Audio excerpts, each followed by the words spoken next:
അപ്പൊ beef cut ചെയ്തു 2 വിധാക്കി വെച്ചിട്ടോ. അത് നിങ്ങക്ക് കട്ട് ചെയ്ത് തന്നീലല്ലോ. ബിരിയാണിക്കല്ല, ചെമ്പിലെ ഇറച്ചി ഉണ്ടാക്കാൻ. ചെമ്പിന്റെ കുക്കർ. ഇന്നലെ പള്ളിക്കൊന്ന് തിരി തന്ന് നോണിപ്പിച്ചില്ലേ? പിന്നെ എല്ലായിടത്തും ഓരോരുത്തർ കോഴി ഉണ്ടെന്ന് കടായി ഉണ്ടാക്കി തിന്നിക്ക. ഇറച്ചില്ലാണ്ട് 5-6 ആൾക്കാർ തിന്നാനുള്ള പെരയില്. ആരെ കയ്യിലൊരു ഉദ്ദേശിച്ചില്ല. ലാസ്റ്റ് ആരാ പറഞ്ഞ ആരെ കയ്യിൽ കൊടുത്താൽ 4-5 ആളില്ലോട്ടേക്ക് ഇത് ഉണ്ടാകാൻ നടത്താൻ പാടില്ല.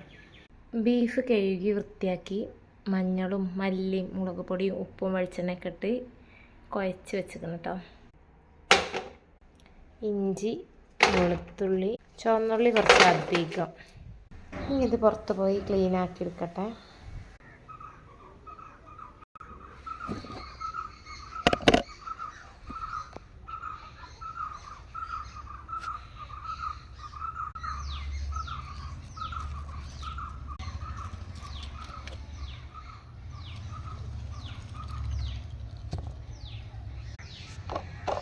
ഇവിടെ ഇരുന്ന് ഇങ്ങനെ ഉള്ളി തൊലിക്കുമ്പോൾ നല്ല രസമാണ് കേട്ടോ. ഫിൽറ്റർ ഉണ്ടായിട്ട് ഞാൻ കേട്ടോ എന്താ പറയുക,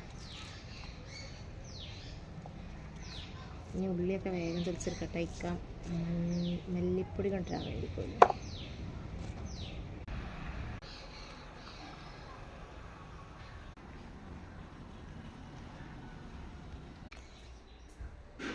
മല്ലിപ്പൊടി കഴിഞ്ഞിട്ട് അപ്പോൾ ബീഫൊക്കെ ഇടാൻ മല്ലിപ്പൊടി കൊണ്ടുവരാൻ വേണ്ടി പോയതേനി. അപ്പോൾ അതാ മല്ലി നിങ്ങൾ കുഴക്കോ ഇറച്ചി. അപ്പോൾ ഞാൻ 2 വിധാക്കി വെച്ച ബീഫിനെ നമ്മൾക്ക് വരട്ടാൻ വേണ്ടി ചട്ടിയിലിട്ടിട്ടുണ്ടായിരുന്നു. ചട്ടി കണ്ടോ, ചെമ്പിൽ വെച്ച ഇറച്ചിൻ്റെ മോഡലായിട്ടില്ലെങ്കിലും ഏകദേശം ഏറെക്കുറെ ആയിട്ടുണ്ട്. അപ്പോൾ ചേച്ചി കുറച്ച് ബിരിയാണി തന്നത് അവിടെ ഇരിപ്പുണ്ട്. ഇനി ഇതും കൂട്ടി ബിരിയാണി കഴിക്കണം.